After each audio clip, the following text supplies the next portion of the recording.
السلام علیکم، welcome to official YouTube channel World Facts. دوستو، آج ہم بات کریں گے پنجاب کے دل یعنی لاہور کے بارے میں۔ لاہور کی تاریخ تقریباً 4100 سال پرانی ہے۔ ایک روایت کے مطابق لاہور ہندو ہیرو راماینا کے بیٹے نے دریافت کیا تھا۔ راماینا کے دو بیٹے تھے، لو اور کس۔ لو نے لاہور دریافت کیا اور کس نے قصور بنایا، جن کا ذکر رامائن میں بھی ہے۔ لاہور پنجاب کا دارالحکومت ہے اور پاکستان کا دوسرا بڑا شہر ہے۔ اسے پاکستان کا ثقافتی، تعلیمی اور تاریخی مرکز اور باغیوں کا شہر بھی کہا جاتا ہے۔ لاہور کی آبادی 1,15,00,000 کے لگ بھگ ہے۔ کچھ لوگوں کا خیال ہے کہ لاہور لفظ لاآور سے نکلا ہے، جس کا مطلب ہے لوہے کی طرح مضبوط قلعہ۔ 1206 میں قطب الدین ایبک نے اس شہر اور برصغیر میں پہلی مرتبہ مسلمان اسلامی حکومت کی بنیاد رکھی۔ اسی دور سے برصغیر پر مسلمانوں کی حکومت کا دور شروع ہوتا ہے۔ مسلمانوں کا یہ دور حکومت مغلوں کے دور حکومت 1524 تا 1752 تک اپنے عروج کو پہنچا۔ لاہور کو مشہور مغل بادشاہ جلال الدین اکبر نے 14 سال یعنی 1584 سے 1598 تک اپنا پایہ تخت بنائے رکھا۔ اس نے پرانے قلعے کے اوپر ایک نیا اور مضبوط وسیع قلعہ تیار کیا اور شہر کے گرد ایک دیوار قائم کی جو سرخ اینٹوں سے تعمیر کی گئی، اور شہر کے اندر داخل ہونے کے لیے 13 دروازے رکھے گئے، جن کے نام درج ذیل ہیں: باٹی گیٹ، موری گیٹ، لاہوری گیٹ، شیراں والا گیٹ، موچی گیٹ، اکبری گیٹ، دلی گیٹ، یکی گیٹ، کشمیری گیٹ، مستی گیٹ، نائی گیٹ، ٹکسالی گیٹ اور شاہ علمی گیٹ ہیں۔ آج بھی دنیا کے کئی ممالک سے سیاح ان کا نظارہ کرنے لاہور آتے ہیں۔ مغل بادشاہ جہانگیر اور شاہ جہاں جو لاہور ہی میں پیدا ہوئے، انہوں نے قلعے کو مزید وسعت دی، محل اور باغات تعمیر کروائے۔ جہانگیر اور اس کی بیگم نور جہاں کو اس شہر سے بڑی محبت تھی۔ دونوں کے مقبرے بھی اسی شہر میں ہیں۔ شاہ جہاں نے بہت سی عمارتیں بنوائیں۔ آخری بڑے مغل بادشاہ اورنگزیب عالمگیر کا دور حکومت 1658 تا 1707 تک تھا۔ انہوں نے لاہور کی سب سے بڑی پہچان بادشاہی مسجد دی۔ اورنگزیب عالمگیر کی وفات کے بعد مغلیہ سلطنت کا زوال شروع ہو گیا۔ صرف 1745 سے 1756 کے دوران 9 گورنر تبدیل ہوئے۔ عہدے مغلیہ میں شہنشاہ بابر نے مرزا کامران کو لاہور کا صوبیدار مقرر کیا۔ اس کے دور میں یہاں ایک باغ تعمیر ہوا۔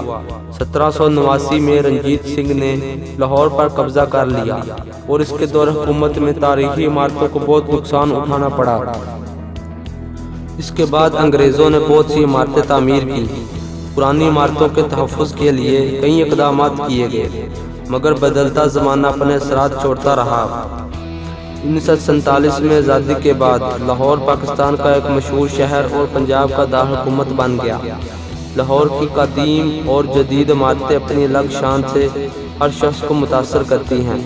بادشاہی مسجد، شاہی قلعہ، شالیمار باغ، مقبرہ جہانگیر، مسجد وزیر خان اور سنہری مسجد وغیرہ لاہور کی پہچان رہے ہیں اور ہمیشہ رہیں گے۔ اس کے علاوہ جنرل پوسٹ آفس جو 1882 میں کھولا گیا، اس عمارت کو مرمت کی غرض سے تبدیل بھی کیا گیا، مگر اب دوبارہ اس کی مرمت سمیت اس کو اپنی اصلی شکل میں دوبارہ لایا گیا ہے۔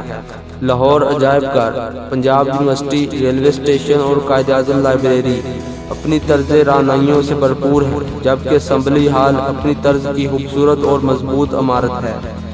لاہور کو باغات کا شہر بھی کہا جاتا رہا ہے، مگر چونکہ اب آبادی خاصی بڑھ چکی ہے، اس لیے چھوٹے چھوٹے باغات رہائشی کالونیوں کے حصار میں آ گئے ہیں۔ بڑے باغات اب بھی اپنی مثال آپ ہیں، جن میں باغ جناح، گلشن اقبال، ریس کورس، ناصر باغ، حضوری باغ اور راوی پارک وغیرہ قابل ذکر ہیں۔ لاہور تعلیمی سرگرمیوں کا بھی اہم ترین مرکز ہے، اور سب سے بڑی بات یہ ہے کہ یہ پاکستان کا واحد شہر ہے جو یہاں آنے والے کسی بھی شخص کو اجنبیت کا احساس نہیں ہونے دیتا۔ پاکستان کا دل ہونے کے حوالے سے لاہور عالمی سطح پر اپنا ایک مقام رکھتا ہے۔ Allama Iqbal international airport, railway station, بابڈا ہاؤس اپنی الگ شناخت رکھتے ہیں۔ لاہور کے پکوان بھی پوری دنیا میں پسند کیے جاتے ہیں اور ہر مذہب کے لوگ شوق سے کھاتے ہیں۔ یہاں گوال منڈی مشہور فوڈ اسٹریٹ ہے، لاہوری مکھن والی لسی، بونگ پائے اور ہیلدی فوڈز پسند کرتے ہیں جو یہاں کی خاص پہچان ہے۔ مزاج کے لحاظ سے یہ لوگ غصے والے اور زیادہ بولنے والا مزاج رکھتے ہیں، اس لیے لاہور کو زندہ دلانی لاہور بھی کہا جاتا ہے۔ بزرگان دین اور صوفیاء کے مزار اور درگاہیں بھی لاہور کی شان و شوکت میں چار چاند لگا دیتے ہیں۔ حضرت داتا گنج بخش رحمت اللہ علیہ السلام کا مزار جہاں ہر وقت ہزاروں لوگ حاضری دیتے ہیں۔ شہنشاہ جہانگیر کی محبوبہ انارکلی کا مزار بھی لاہور ہی میں واقع ہے، اور انارکلی بازار اپنی رونق کے اعتبار سے پوری دنیا میں مشہور ہے، جہاں آج بھی ہزاروں سکھ آتے ہیں اور لطف اندوز ہوتے ہیں۔ اس کے علاوہ اچرا بازار، لبرٹی مارکیٹ، شاہ عالمی بازار اور اس کے علاوہ کئی دوسرے اہم بازار ہیں۔ یہاں ہر طبقے کے لوگ موجود ہیں، غریب سے غریب اور امیر سے امیر۔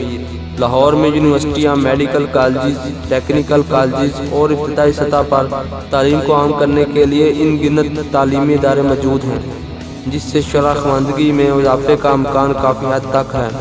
مزید اس طرح کی انفارمیٹیو ویڈیو کے لیے ہمارا چینل سبسکرائب کریں، ویڈیو کو زیادہ سے زیادہ شیئر کریں۔ ویڈیو دیکھنے کا شکریہ، اللہ حافظ۔